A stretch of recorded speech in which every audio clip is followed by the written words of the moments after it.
Some of the new inventory in the 1964 Chrysler Imperial LeBaron 4-door hardtop. This thing is so cool.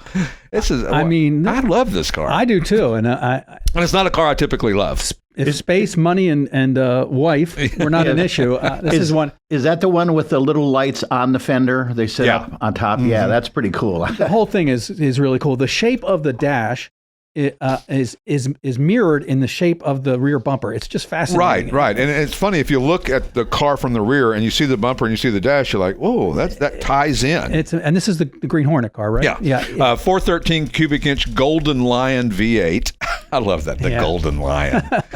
Garage cab, single family owned. It's a luxury cruiser. I mean, it's just, there's no other way to describe it. And you didn't see many of these back in the day. I mean, how often do you remember growing up seeing any kind of Chrysler Imperial or any of these type of cars? You just didn't. You didn't. And the interior is amazing. The buttons are incredible. The dash, Art Deco mixed with modern technology. It's just a wild car, and I fully suspect somebody will find a seat. Yeah, it's one of those cars that people, when they see it, they may not have ever even heard of it or never have seen one, but they fall in love with it. They just go, oh, that is so cool. And 4-door cars are generally not at the top of the list of people's desirability, if you will. It's usually the pecking order is convertible, 2-door hardtop, 2-door sedan, 4-door hardtop, 4-door sedan, station wagon somewhere thrown in the middle of there. And that's usually kind of the pecking order of collectability. Sure. This thing, I mean, people just love it. And it's a hardtop as well, which means people say, how can you have a 2-door sedan? A sedan means 4 doors. No.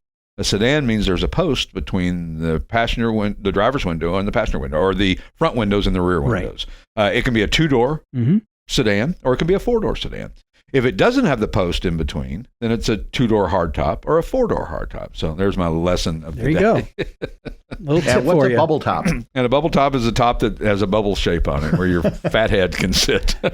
Or a 61 Chevy. Or a 61 Chevy. There's a bubble top. And no B-pillar. And no B-pillar. Right. And the B-pillar is, again, the bar there. So when you roll the windows down on a hardtop, whether it's a 2-door or 4-door, it looks all wide open. It's really got a cool look to it. So we just got a Mercedes-Benz, a modern one that the whole thing's a dome, and then you put the windows down, it's like open air. Yeah, that's the E550, I think it is. And that's a really, It's on the website. It's on the first page of the website. ClassicAutomall.com. And if you have any questions, podcast at ClassicAutomall.com as well. So anyway, next to the new inventory is something right up your alley. What is it? Why, it's a 1991 GMC Cyclone Pickup, That's Steve. Right. It is a GMC Cyclone. It is, and this one is really cool. It's got the 4.3-liter turbo V8. It's number 2548 of 2998 built. That's right. Wow.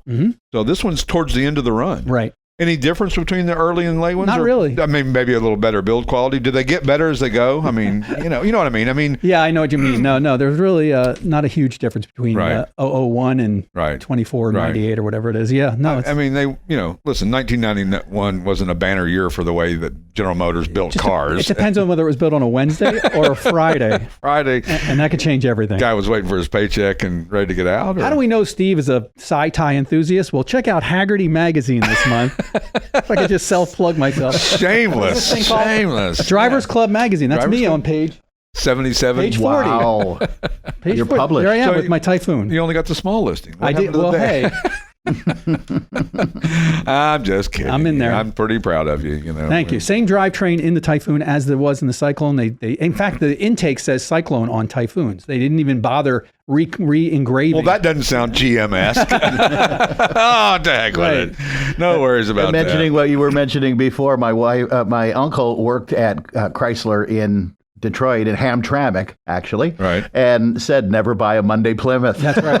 Because the guys come back after a long weekend and it was Mondays like and that. Fridays. He said, you get one on Wednesday, that's a good one, as if you would know. Yeah, a little hungover from the weekend the guys were, I guess, right? So, but back to the GMC Cyclone, now collectability has gone through the roof in the last couple of years, right after I sold one, of course, and which is always the case. Sure. And they're super incredible. They're finally seen as the grandfather of the sport truck movement. Certainly quicker than most cars on the road still today to 60 miles an hour, and they're just a lot of fun.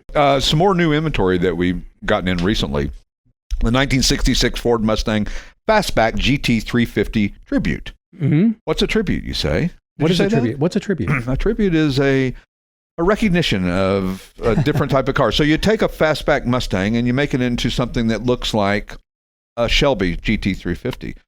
You make it into a clone, if you will, of what the car would have been. So you got to realize that in a Mustang world, especially in the 60s, you could buy a 6-cylinder notchback, 3 on the tree or 3 on the floor Mustang that was what they called the secretary car. It would be a car that was not a high horsepower. It was just kind of a daily driver type car. It wasn't anything. It wasn't a sports car per se. Right.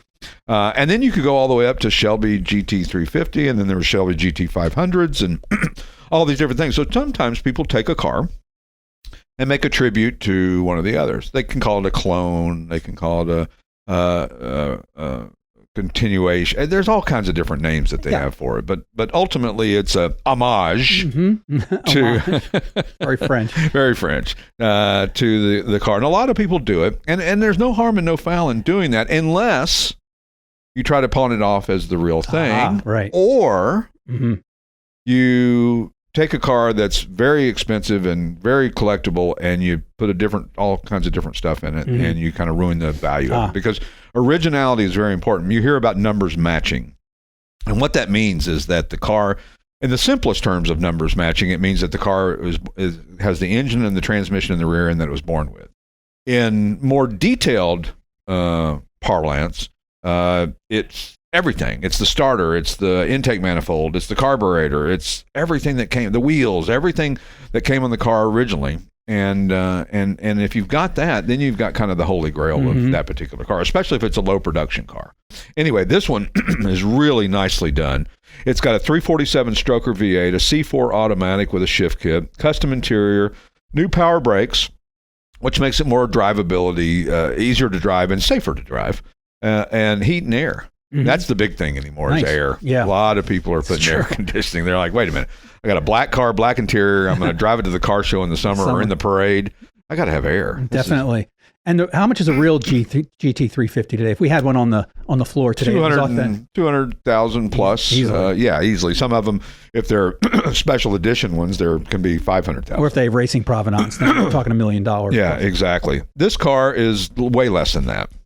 And you kind of get all the look and style and feel and a high horsepower engine without the cost and without the worry of driving it and ruining something that's original. I mean, a lot of these cars, if you've got an all original car from the 60s or 70s and it's a desirable car, there's things that we say rare versus desirable. Rare means they only made a few of something. Desirable means they only made a few of something and people really want it.